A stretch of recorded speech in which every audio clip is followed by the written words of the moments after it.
Olá, minha gente, estamos aí no nosso quarto dia do intensivão da OAB e hoje a gente vai fazer um revisaço aí de trabalho, processo de trabalho, com o nosso parceiro e amigo da Biomi, professor Luan Matheus, professor, advogado, especialista em trabalho, direito do trabalho, mestrado, professor do mestrado, né, já também, né, já tem mestrado, está fazendo doutorado, então, é um professor aí completo, que vai trazer muita coisa legal para quem vai fazer a prova de domingo e para também quem está participando, que está se preparando para o próximo exame, também vai servir para essa preparação. Então, professor, é com você aí agora para dar seu show de sempre de aula, que não é uma aula, isso é um show. Obrigado. Já já eu faço pix aí pelos elogios. Agradecer mais uma vez ao convite da Biomi. Eu tinha conversado com Débora, né, que fazia muito tempo que eu não vinha aqui na Biomi. E aí o convite chegou, né? A intimação chegou. E é sempre um prazer.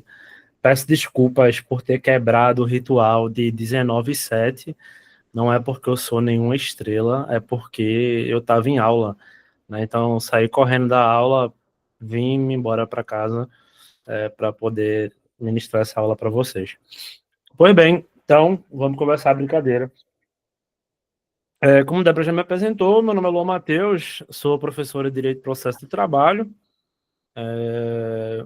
E aí tá meu Instagram, né, para quem quiser seguir, para quem quiser tirar uma dúvida, contar uma piada, um desabafo, estamos aí para ajudar. @prof. Luan com 2N, Matheus com TH, que é enfeitado mesmo.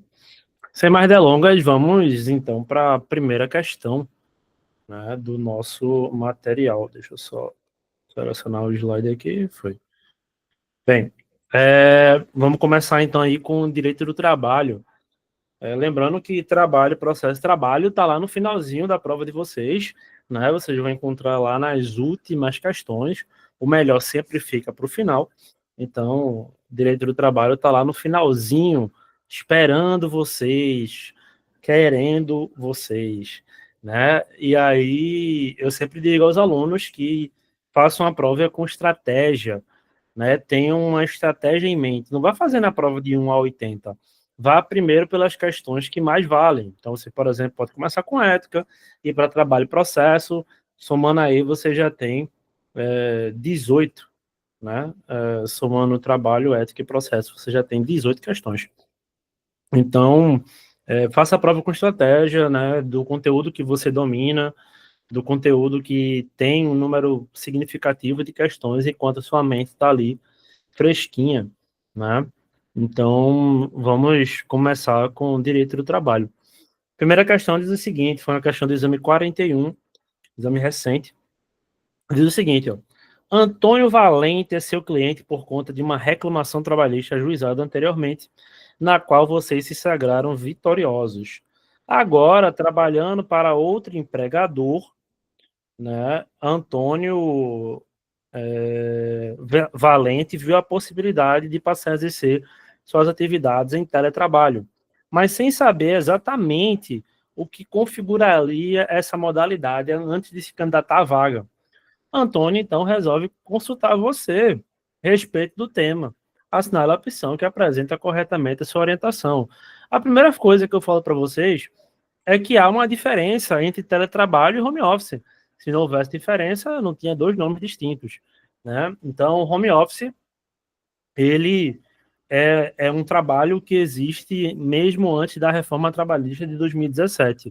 Já o teletrabalho foi incluído na reforma trabalhista de 2017, lá no artigo 75B da CLT e seguintes, e traz para a gente, né, um conceito importado lá do Reino Unido e alguns países da Europa, de teletrabalho e afins. Mas o que é que o teletrabalho ele vai diferenciar do home office, professor? Para que eu não faça essa confusão. Eu sempre dou esse exemplo, né? Imagine aí que nossa querida Débora, né, vai para o Carnaval de Olinda e compra um camarote, né? Eu sempre digo que quem vai para camarote não vai para carnaval, né? Vai para uma festa particular. E aí ela compra um camarote e compra uma camisa GG. Professor, mas Débora usa P. Por que ela comprou a camisa GG? Porque ela vai customizar, pô. A camisa vai virar um vestido, né? Vai virar um boné, vai virar uma bolsa. O povo é muito criativo nessas customizações. E você é dono da empresa que vai fazer essa customização. Ela entrega ali num shopping, diz mais ou menos o que é que ela quer, o material que vai ser usado, e Dona Rosa, por exemplo, vai no outro dia pegar aqueles materiais e realizar os procedimentos de costura. Ela está fazendo dentro do shopping isso? Não. Ela está fazendo de casa. E isso é o que, professor? Home office. Mas o que distingue do teletrabalho? Primeiro que não há necessidade de contrato. Teletrabalho, tudo tem que estar em contrato. É a primeira coisa que a gente precisa saber. Segundo, que no teletrabalho exige-se que haja tecnologia envolvida. Então, quando você vai ver o 75B, ele fala o seguinte, né? Teletrabalho é aquele trabalho preponderantemente desempenhado fora das dependências da empresa por meios tecnológicos. Qual é a tecnologia que Dona Rosa usa? Nenhuma. Ela usa uma máquina de costura, linha e agulha. Então, seria um exemplo aí de home office. Então, o teletrabalho é muito mais formal do que o home office. Exige uma formalidade. Por exemplo, você tem um trabalhador que começa teletrabalho e aí você pede para ele voltar para o presencial. Ele pode voltar imediatamente? Não, pô. Imagina que o cara está em Portugal. Está em Portugal.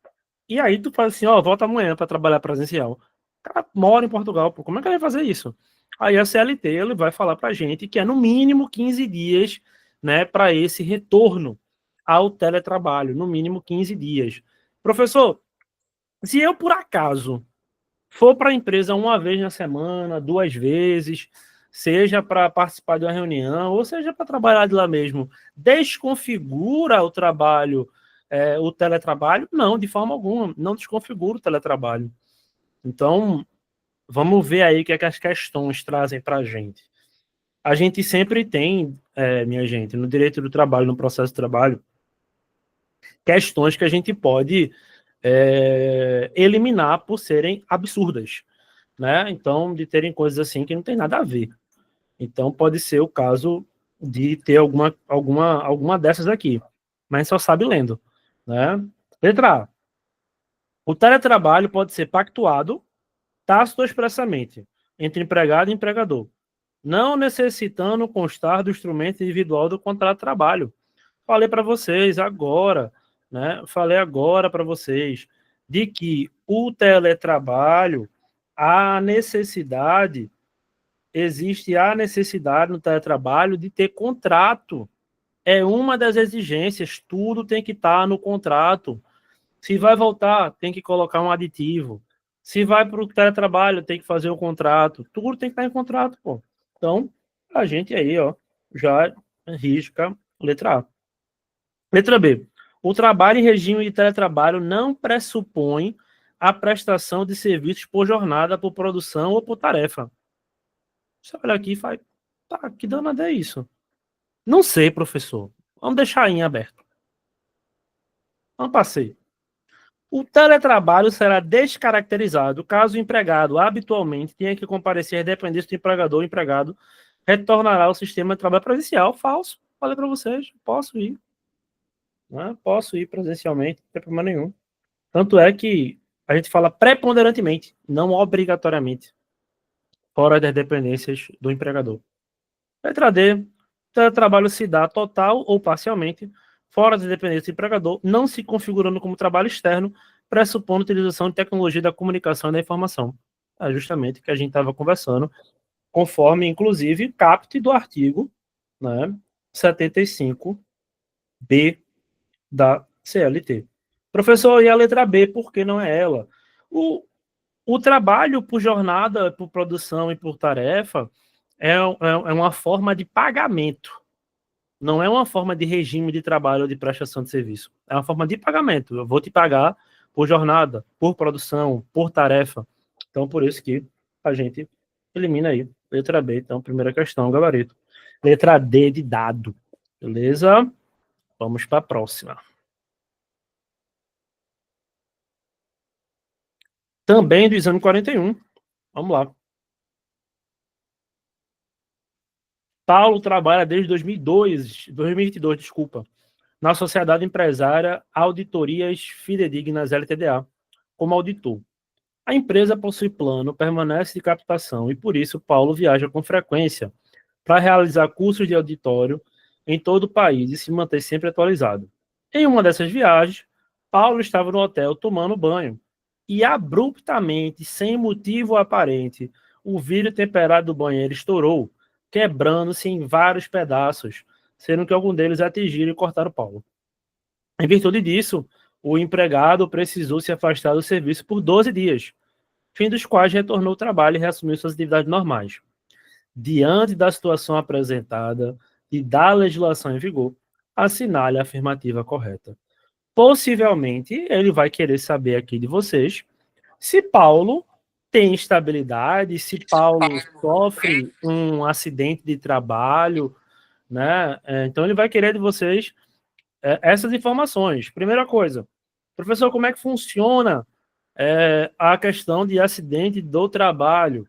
A gente tem lá no artigo 19 da Lei de Acidente de Trabalho a definição do que é acidente de trabalho. É aquele em razão do trabalho ou em virtude do trabalho. E para se ter estabilidade, existe uma necessidade de um afastamento superior a 15 dias. Professor, meu afastamento foi 15 dias. Tem estabilidade quando retornar? Não. Por quê? Tem que ser superior a 15 dias. Se eu falasse igual ou superior, tudo bem, mas não, é superior a 15 dias. Mas aí vem uma coisa que as pessoas esquecem, que é a previsão do artigo 21 e seguintes, que é dos acidentes do trabalho por equiparação. Um exemplo muito comum, que muita gente acha que deixou de existir erroneamente, é o acidente de percurso, que é o percurso casa-trabalho, trabalho-casa. O cara sai de casa, vai para o trabalho, sai do trabalho, vai para casa. Nesse percurso, se ele sofre um acidente, ele vai ter um acidente chamado acidente de percurso. E esse acidente de percurso equipara-se a acidente do trabalho, portanto, gerando estabilidade se ele tiver afastamento superior a 15 dias. A gente tem vários exemplos aí de acidentes de trabalho por equiparação, mas esse é o mais polêmico, porque muita gente acha que ele deixou de existir, e não deixou, tá? Então, a segunda informação para vocês. Terceira informação é de que a possibilidade, professor, de eu nunca ter juntado um atestado médico e ainda assim ter direito à estabilidade, sim, no caso de doença ocupacional. Você tem uma doença ocupacional, é constatado o nexo causal ou concausal, ou seja, que o trabalho deu causa, que o trabalho agravou a causa da sua doença, aí não há necessidade desse afastamento superior a 15 dias. Beleza? Vamos dar uma lidinha aí, o que é que as questões trazem para a gente ver o que é que tem de errado. Uma vez que Paulo não estava trabalhando, o evento não é acidente de trabalho, daí porque ele não teria garantia de emprego por 12 meses. Aí já começa errado, né? Professor, tem que ter os dois nexos ou um? Só um. Viu? Boa pergunta. Precisa ter dois nexos? Não, apenas um nexo. Beleza? Então, seja o causal ou seja o concausal. Tranquilo? Aí já está errado. Por quê? Porque mesmo que essa alternativa tivesse certa, ele só teria garantia de emprego por 12 meses se o afastamento dele fosse superior a 15 dias. Tá? Então, a gente já vê daí que tiver 12 a gente mata. Mas vamos seguir.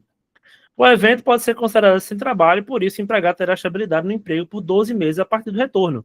Mais uma vez, né, não há estabilidade porque não houve um afastamento superior a 15 dias. Eu não estou nem discutindo ainda se a viagem é ou não é. Ele está viajando, é ou não é acidente de trabalho, tá? C. Tratando-se de acidente do trabalho por equiparação, mas Paulo não terá estabilidade quando retornar. Possivelmente seja isso. Mas vamos deixar em aberto. D. Não se trata de acidente de trabalho, Mas tendo ocorrido sinistro, Paulo tem a garantia do emprego por um ano. Minha gente, essa é a questão famosa viajada. Que sinistro é esse? É carro, é? Para ter sinistro? Essa é a questão que você não marca de jeito nenhum. A dúvida aqui é, acidente de trabalho engloba se o empregado estiver viajando, porque, veja, ele não estava na convenção, ele não estava em reunião, ele estava tomando banho, certo? Mas ele estava tomando banho em um local fora da sua casa, em virtude de quem? Do trabalho. E o que é que fala o artigo 19? Em virtude do trabalho ou em razão dele. Por que é que eu estou viajando? Porque eu estou trabalhando. Então, o legislador coloca lá no artigo 21 que quando o trabalhador está em viagem, ainda que ele não esteja definitivamente trabalhando, seja, por exemplo, ele esteja no avião, seja ele estando tomando banho, ou o que seja, vai ser considerado acidente de trabalho por equiparação. Mas ele tem estabilidade, professor? Não, porque o afastamento dele teria que ser superior a 15 dias. Então, a nossa alternativa aí seria letra C de casa. Tranquilos e tranquilas? Pois bem, vamos seguir. Vocês vão ver que eu bebo muita água, viu? Porque eu falo muito. Pedro e Vitor, exame 41 de novo. Esse exame foi bom. Trouxe questões mais novinhas aí, fresquinhas. Pedro e Vitor trabalham na mesma sociedade empresária. Em 2023, Pedro foi convocado para prestar serviço militar obrigatório. E Vitor sofreu um grave acidente de trabalho, que exigiu seu afastamento do emprego por um ano. Sobre o tempo de serviço dos empregados, considerando os fatos narrados que dispõe a CLT, assinar a afirmativa correta. Aqui ele vai querer saber de você sobre suspensão e interrupção do contrato de trabalho. E aí, para quem gosta de anotar, você anota o seguinte: suspensão é duplo não. Não trabalho, não recebo. Suspensão é duplo não. Não trabalho, não recebo. Beleza? Então, se eu digo para você que o contrato está suspenso, você não trabalha e não recebe. Interrupção, você não trabalha, mas recebe. Professor, o senhor pode me dar exemplos? Claro. Interrupção é o que a gente mais tem. Férias. Quando você entra de férias, você não recebe? Recebo. Está trabalhando? Não. Interrupção. Folga na semana. Por exemplo, você não trabalha 30 dias em um mês. Pelo menos não é para trabalhar, né? Você não trabalha 30 dias em um mês. Você recebe os 30 dias? Recebo, professor. Por quê? Porque aquele dia que você não está trabalhando, você está sendo remunerado. Interrupção do contrato de trabalho. Suspensão, professor, me deu um exemplo aí de suspensão. Um exemplo muito famoso ficou a suspensão do período de pandemia, né? Da medida provisória. As duas medidas provisórias que versaram sobre o direito de trabalho durante a pandemia. Mas tem uma que muita gente não sabe, que é o seguinte, vê só. Os homens, eles precisam obrigatoriamente, quando completam 18 anos, fazer o alistamento militar obrigatório, né? Então, obrigatoriamente, os homens têm que ir para esse alistamento obrigatório. E aí, minha gente, o que é que acontece? Se o homem não for quando completa os 18 anos, ele vai depois receber uma convocação mandando ele ir, porque ele tem que ir. E aí pode acontecer duas coisas, para quem não sabe como é que funciona o alistamento militar. Você pode ficar ou não ficar. Você passa por uma série de procedimentos lá, né? E aí você pode ficar. O que é ficar? O exército quer que você fique. E aí você vai prestar o serviço militar. Ali, sei lá, por um mínimo um ano, um exemplo. Ah, professor, o exército me liberou. Aí a gente recebe um documento chamado reservista. Quando eu vou me candidatar a um emprego, a empresa, quando pede meus documentos, ela faz assim: Luan, além de mandar todos esses documentos, carteira de trabalho, CNH, enfim, mande para mim também a sua reservista. E aí, se você não estudou direito do trabalho, ou não lembra disso, você fica com a pulga atrás da orelha. Para que eles querem minha reservista? O que é que isso vai influenciar no meu trabalho? Né? Eu não vou trabalhar na trincheira, Eu não vou trabalhar como militar. Mas sabe o que é, minha gente? É que se por acaso eu contrato uma pessoa que ainda não foi, um homem no caso, né? Que é obrigatório. Eu contrato um homem que ainda não foi para o alistamento militar obrigatório e o exército chama ele, os primeiros 90 dias em que ele vai prestar lá para o exército, se ele ficar, quem paga é a empresa. A empresa vai pagar para o cara 90 dias, está trabalhando no exército. Depois de 90 dias, quem paga é o exército, né? E o contrato de trabalho fica suspenso. Então, ele é uma modalidade híbrida, em que nos primeiros 90 dias nós temos interrupção do contrato de trabalho, porque a empresa vai pagar pelo cara não trabalhar. Ah, professor, mas ele está trabalhando no exército, certo? Mas estou falando do regime do contrato CLT aqui. E quando, do fim dos 90 dias, o cara não pode demitir ele. Ele vai estar com o contrato suspenso. Até pode demitir, né? Mas ele vai estar com o contrato suspenso. O empregador não vai precisar mais pagar os salários. Por isso que pedem reservista. Por isso que pedem reservista. Justamente para que não tenha esse problema. Imagina você pagar 90 dias de salário por uma pessoa que não vai trabalhar para você. Tem que ser muito patriota, né? Letra A. Ambos os empregados terão computado o tempo de afastamento na contagem do tempo de serviço para efeito de indenização. Vai querer saber aqui se vai contar como tempo de serviço, né? Letra B. Somente Pedro terá computado o tempo militar na contagem de serviço para efeito de indenização. Letra C. Nenhum dos empregados terá computado o tempo de afastamento na contagem de tempo de serviço para efeito de indenização. Letra D. Apenas Vitor terá computado o tempo de serviço militar na contagem de tempo de serviço para efeito de indenização. Então, o que parece ser aqui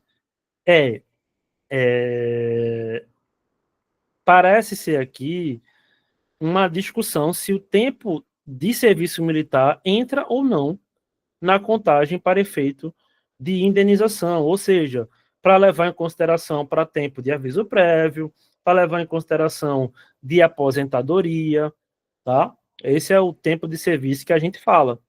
E vejam que a questão ela tem um erro, né? Ela na letra B ela bota aí, ó, somente Pedro terá computado o tempo de serviço militar. Na verdade, está na letra D o erro, desculpa. Apenas Vitor terá computado o tempo de serviço militar. Só que, pelo que eu vi ali, Vitor não foi chamado. Olha lá em cima. Pedro foi convocado. E Vitor sofreu um grave acidente de trabalho. Pedro convocado e Vitor, um grave acidente de trabalho. Tá? Então ela erra aí, né? Ela troca o nome, ela bota Vitor como, como serviço militar. Aí a gente já pode riscar, né? Letra D. Peraí que eu passei. Desculpa. Vamos riscar logo a letra D. Ih, rapaz. A mesinha tá bugando aqui. Peraí. Pronto. Agora vai. Risca a letra D. Vamos subindo. Vê só. Professor, o cara que sofreu um acidente de trabalho, ele vai ter tempo de contagem. Ele vai não só ter tempo de contagem, como também vai ter que ter o recolhimento do FGTS dele, pô. O cara sofreu um acidente de trabalho. A empresa ali, em regra, pode ser que não tenha culpa, mas ainda assim vai arcar. Então, não é apenas o tempo de serviço que conta. Ele recebe também, tá? Então, a gente já pode, recebe no caso FGTS, tá, gente? Os depósitos. A gente pode riscar a letra C, né? Nenhum dos empregados terá computado o tempo de afastamento na contagem de tempo de serviço para efeito de indenização. Risca a letra C. Aí vamos subindo. Letra B, somente Pedro terá computado o tempo de serviço militar na contagem de tempo de serviço para efeito de indenização. Como eu falei para vocês, Vitor tem, obviamente, direito, né? Então, letra B também está errada. A gente, por eliminação, se você, por exemplo, não soubesse nada sobre militar, fosse apenas por eliminação, você conseguiria acertar aí, colocando letra A. E ambos terão computado o tempo de afastamento na contagem de tempo de serviço para efeito de indenização. Beleza?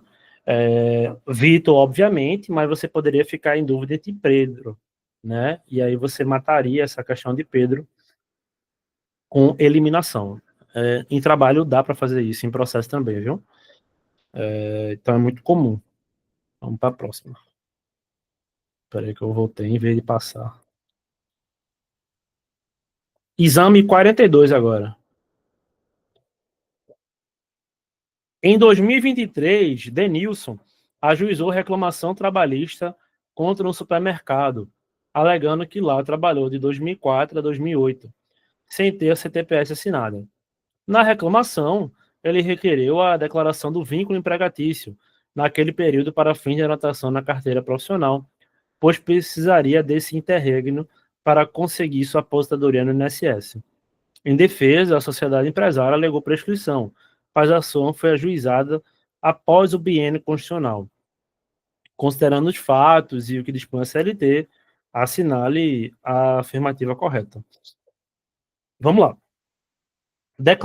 Eu botei declaração de vínculo aí em negrito para dizer para vocês um truquezinho, né, um bizu, como eu costumo chamar para os meus alunos, que é o seguinte bizu. Shopee, aquela lojinha lá que o povo compra as coisas, né? Esse é só para você decorar. O que é isso? O que é o Shopee, professor? O Shopee nada mais é do que o artigo 3º da CLT. Os requisitos para subordinação, os requisitos para o vínculo empregatício. Vamos lá por eles, para vocês relembrarem. O S é de subordinação.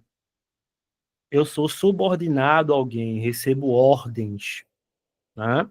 O H é de habitualidade ou de não eventualidade, ou seja, eu tenho dias de trabalho, eu tenho uma rotina.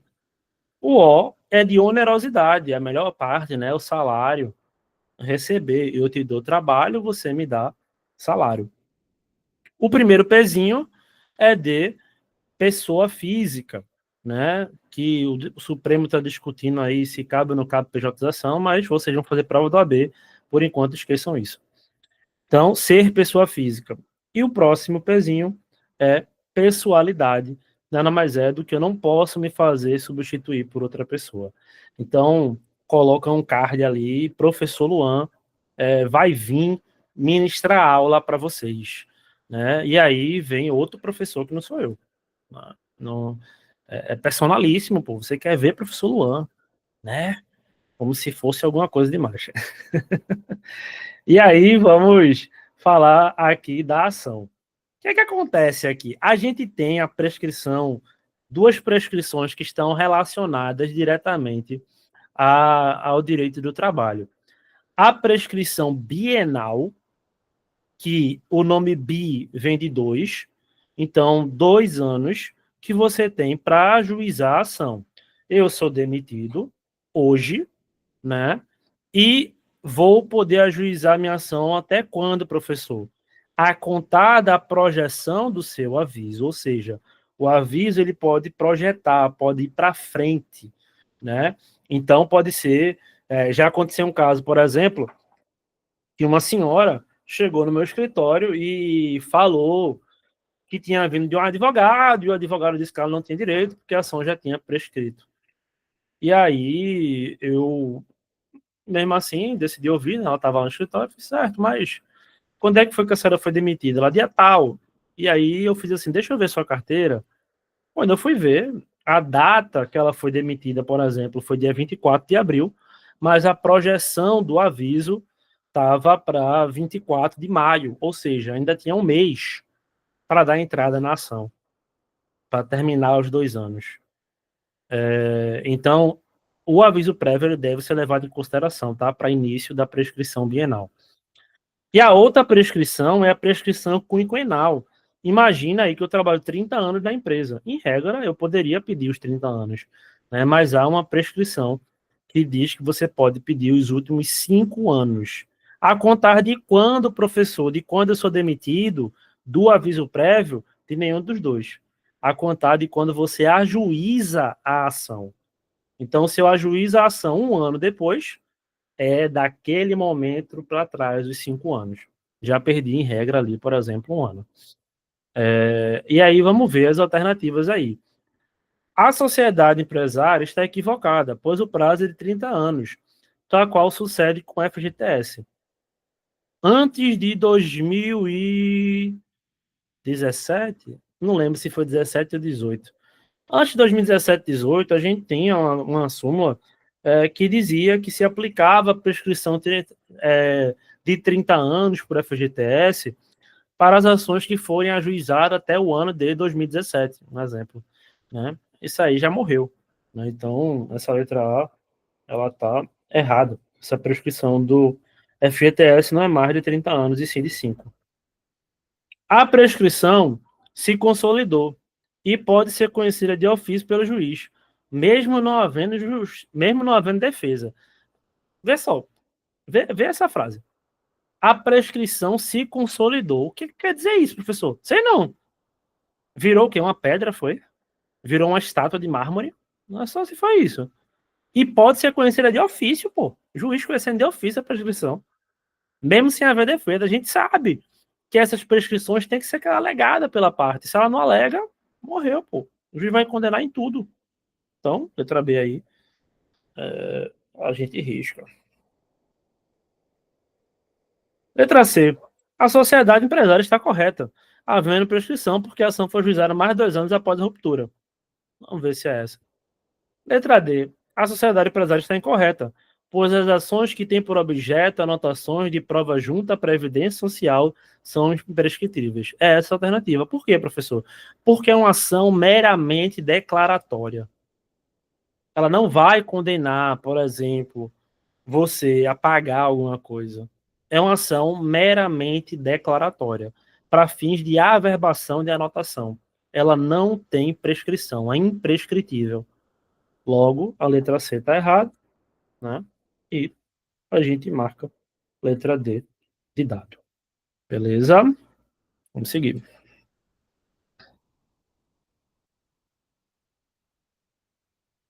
A gente já entrou em processo do trabalho, viu? Se você não percebeu ainda. Exame 42.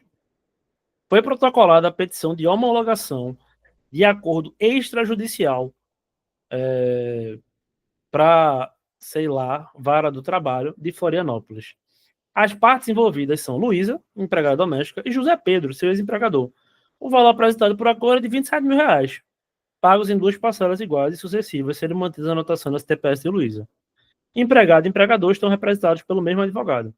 Sobre esses fatos, segundo o termo da CLT, assinar a afirmativa correta. Minha gente, sinceramente, se você for para a prova do OAB, sem saber a ação de homologação de acordo extrajudicial, vocês não está indo preparado para a prova do OAB.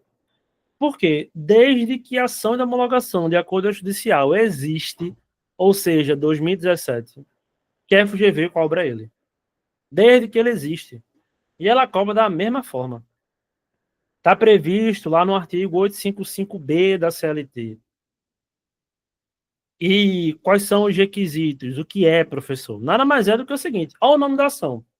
Ação de homologação de um acordo extrajudicial. Eu tenho um acordo feito fora da justiça e eu quero trazer para a Justiça do Trabalho para que ele seja homologado. Quais são os requisitos? Primeiro requisito, que vocês já vão matar a questão. Advogados distintos. Existe a necessidade de cada parte ter seu advogado. Pode ser do mesmo escritório? Não. Por quê? Porque a ideia é justamente que não haja fraude, que o trabalhador não seja lesado. Por isso a exigibilidade de advogados distintos. Então, 2 advogados. Aí eles estão com um só, já está errado. Já está errado. Quando eu entro com essa ação, o juiz ele pode fazer 2 coisas, homologo ou não homologo. E dessa decisão dele cabe recurso, que é recurso ordinário, conforme artigo 895, inciso 1 da CLT. Isso também já caiu em prova. Então, o 855B é um artigo para você dar uma olhada com carinho antes da prova. Letra A. Não é possível homologação porque as partes não podem representadas pelo mesmo advogado. Essa é a alternativa. Aí vamos ler as outras, né? Na homologação de acordo judicial, os empregados precisam ser assistidos pelo advogado do seu sindicato. Nada a ver. C. Contando que ambas as partes ratifiquem perante o juiz o desejo de realizar a transação, o acordo deve ser homologado pelo magistrado. Errado. ainda obrigando a juiz a fazer alguma coisa. Até parece que o juiz faz alguma coisa obrigado. Tratando-se de um procedimento especial de jurisdição voluntária, o juiz não pode negar a homologação de acordo. Claro que pode. Alegando vice formal. O juiz pode fazer duas coisas, homologa ou não homologa. Né? Tá dentro ali dos poderes dele. Então, letra A, e vocês dão uma lidinha depois lá no 855B da CLT. Exame 42. Em sede de reclamação trabalhista, você advoga para a parte autora. Dos 3 pedidos formulados, você sagrou-se vitorioso em 2. Horas extras e equiparação salarial, sucumbindo apenas do pedido de integração da habitação. Atendendo o desejo do seu cliente, optou por não recorrer, tendo o prazo recursal transcorrido integralmente. A ré, por sua vez, e no seu prazo, apresentou o recurso pertinente e agora o processo encontra-se com prazo para você contrarrazoar o recurso da ré. Ocorre que seu cliente mudou de opinião, já que o processo irá se alongar por conta do recurso da ré. Diante disso, indagou-lhe se caberia alguma medida processual para que fosse reexaminada a questão relativa à integração da habitação. Com base no enunciado e no entendimento consolidado no TST, assinar a afirmativa correta. Antes da gente falar sobre isso aqui, a primeira coisa que você anota é o seguinte: agravo de instrumento e agravo interno no processo do trabalho serve para destrancar recurso. Recurso trancado, recurso negado segmento, eu vou utilizar-me do agravo de instrumento ou do agravo interno. Professor, o artigo 1015 do Código de Processo Civil fala que quando de uma decisão interlocutória eu posso apresentar agravo de instrumento, aqui não se aplica. Para que se aplica agravo de instrumento e agravo interno? Se aplica agravo de instrumento e agravo interno para destrancar recurso. Tem algum recurso trancado aqui nessa questão? Não. Então você risca letra C. O que é que está acontecendo aqui? Vê só. Teve uma sentença.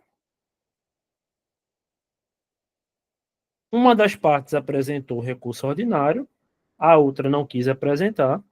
O juiz intimou para apresentar contrarrazões e agora ela está tristinha. Ela está assim, poxa, meu amiguinho apresentou RO e eu não. Eu queria apresentar RO. Será que eu posso ainda? E aí, o que é que vai acontecer? Existe a possibilidade de recurso adesivo. Adesivo, o próprio nome já diz, ele vai colar em alguém ou colar em algo. Tá? Então, guarda essa informação. O recurso adesivo ele vai ser possível quando tiver duas coisas. Primeira coisa, sucumbência recíproca. O que é sucumbência, professor? Perder, pô.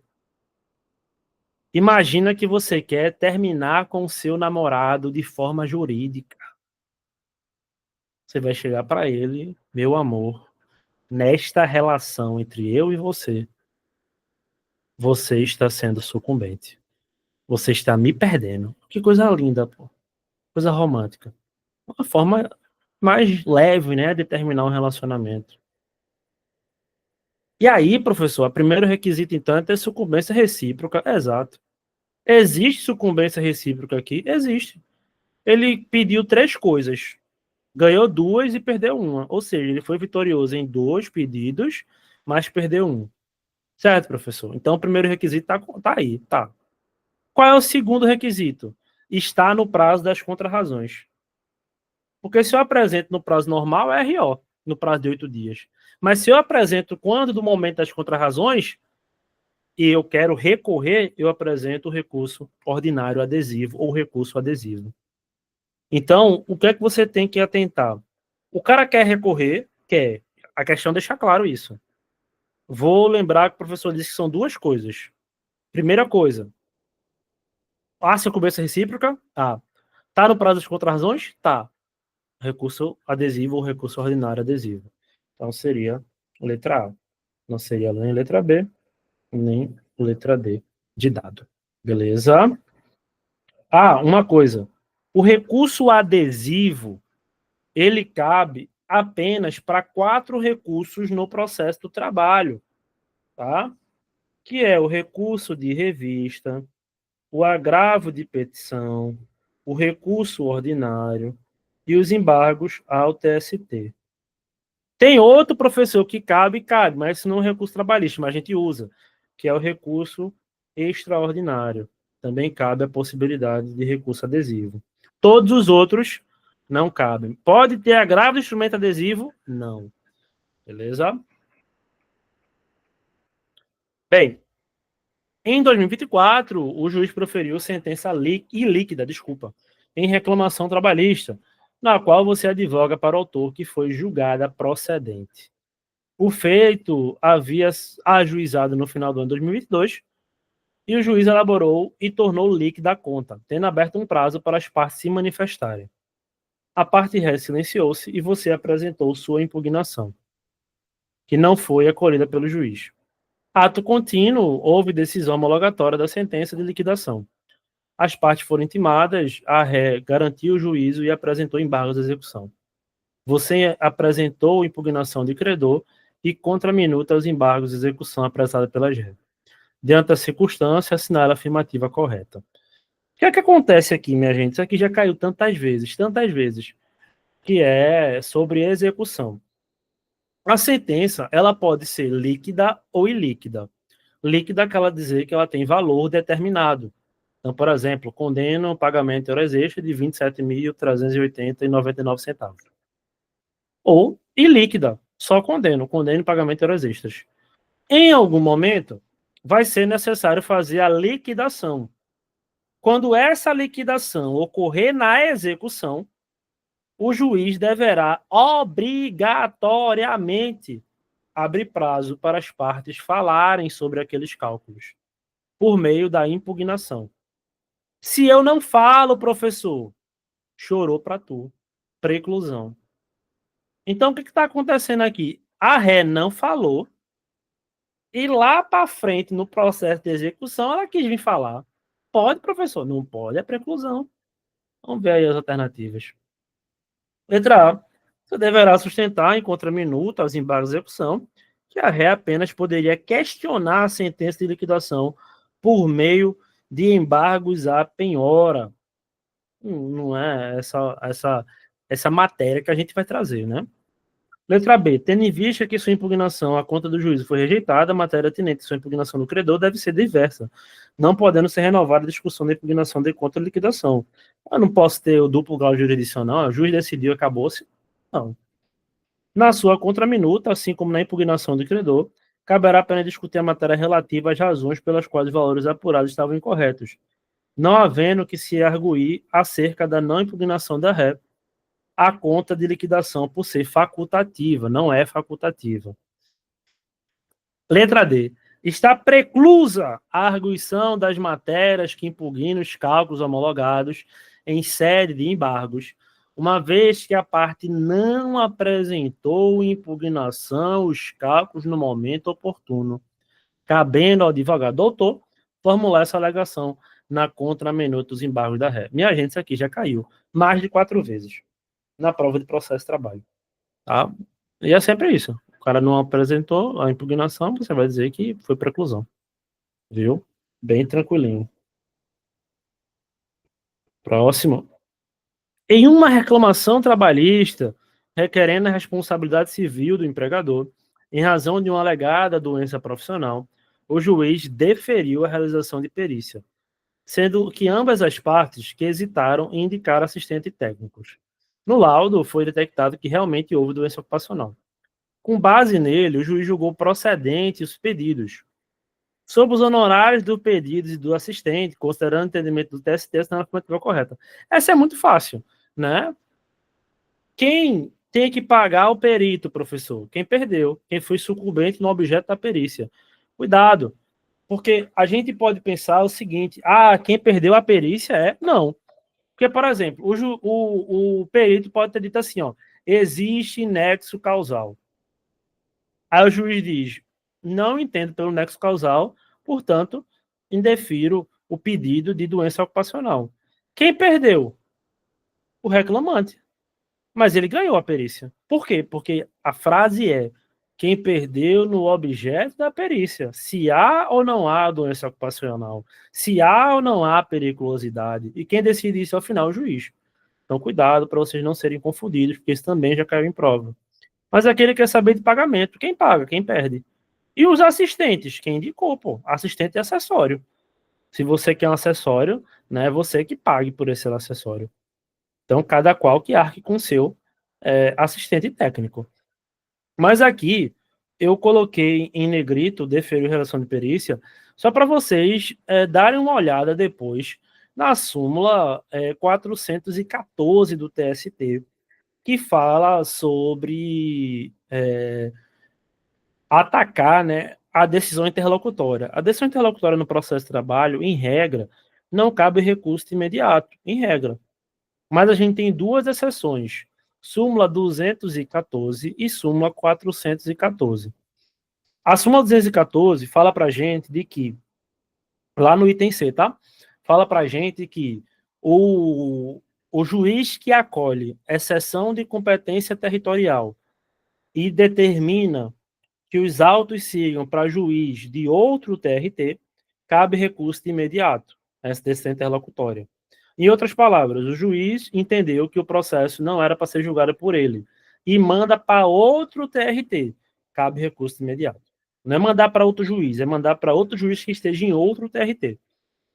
E o 414 é que tem relação com aqui, porque já caiu uma vez em primeira fase. Repito sim, deixa eu só terminar aqui, vê se pode deixar.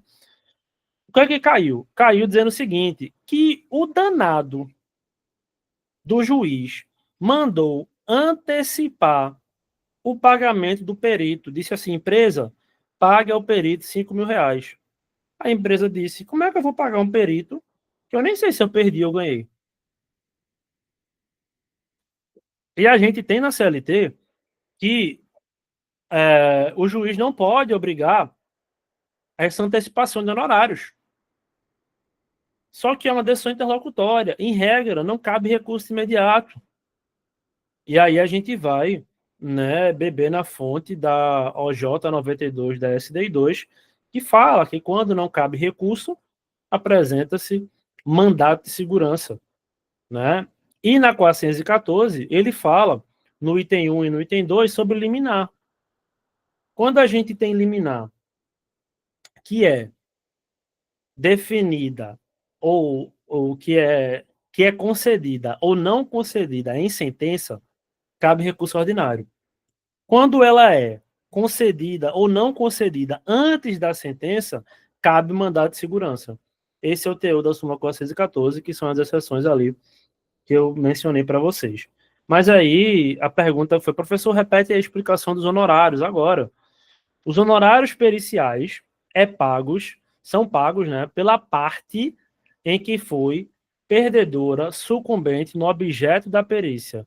Qual é o objeto da perícia? Se eu tenho ou não tenho periculosidade. Se eu tenho ou não tenho insalubridade. Se eu tenho ou não tenho doença ocupacional. Pode ser que o perito diga que eu tenha, mas o juiz julgou que eu não tenho. Perdi. Por quê, professor? Porque quem define se você ganha ou perde, se há ou não há, é o juiz. O perito ele só traz elementos de prova para o magistrado. Beleza? E quem paga? Quem perdeu. E o assistente? Assistente, ele é acessório. Paga quem trouxe. A empresa deverá arcar com os honorários do perito e do assistente técnico do autor. Não. A justiça arcará com os honorários do perito e cada parte será responsável pelo honorário do assistente técnico. Não.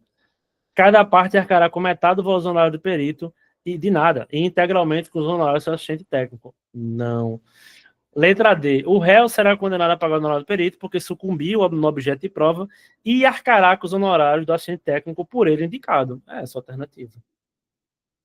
Essa é a nossa alternativa. Beleza? Eu não sei se acabou. Acabou. Deixa eu fechar aqui. Fui mais rápido que ligeiro.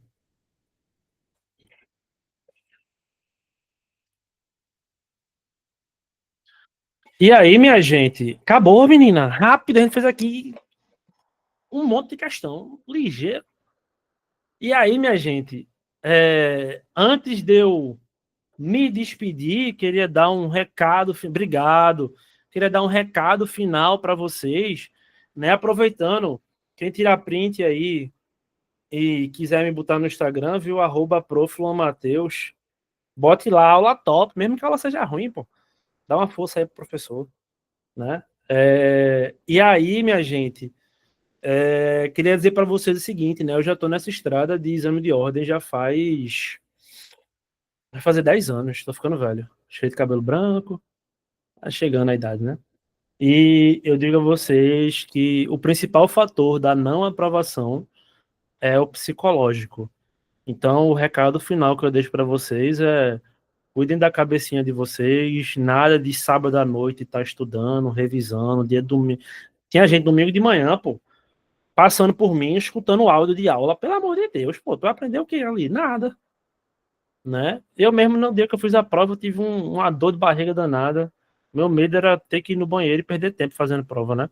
Queria levar a prova pro banheiro, mas não ia deixar. Então, assim, cuidem da cabecinha de vocês. Eu tenho certeza que vai ser sucesso. Agradeço mais uma vez ao convite da Abayomi, em nome de Débora, e dizer que eu sigo inteiramente à disposição para o que precisar, tanto da Abayomi quanto de vocês, viu? Se tiver algum problema, alguma dúvida, né, algum comentário, alguma crítica, pode mandar uma mensagem lá para o Flor Matheus. É isso. Débora, posso ir embora? Você vai falar Obrigada, alguma coisa? obrigada pela aula. Passou ligeiro mesmo, viu? Que até eu estava aqui ligada para aprender um pouquinho, porque direito do trabalho já não é minha praia. Ontem a gente fez tributário e processo civil, também foi bem bacana. E só lhe agradecer, dizer que com certeza outros convites virão, né? A gente está retornando agora com o intensivão e em breve vai ter também o lançamento da nossa turma para a OAB. E é um projeto que todo mundo já pedia, a gente faz muito para o ENAM e para a magistratura, e para a OAB a gente está voltando agora, então com certeza a gente vai ter mais encontros. Espero que vocês tenham gostado, estejam gostando de toda a semana do intensivão. Amanhã, quem vai estar aqui com vocês é a professora Lívia, que vai dar Constitucional e Direito Civil. Então, até amanhã, neste mesmo horário, neste mesmo local. E quem não está conseguindo ver no ao vivo, também um forte abraço para o horário que você estiver vendo essa aula. Espero que também lhe ajude de alguma forma. Tem isso, né? Tem o povo do online. O povo do online, É. um beijo. Axé, meu povo. Valeu. Valeu, prof. Tchau, tchau.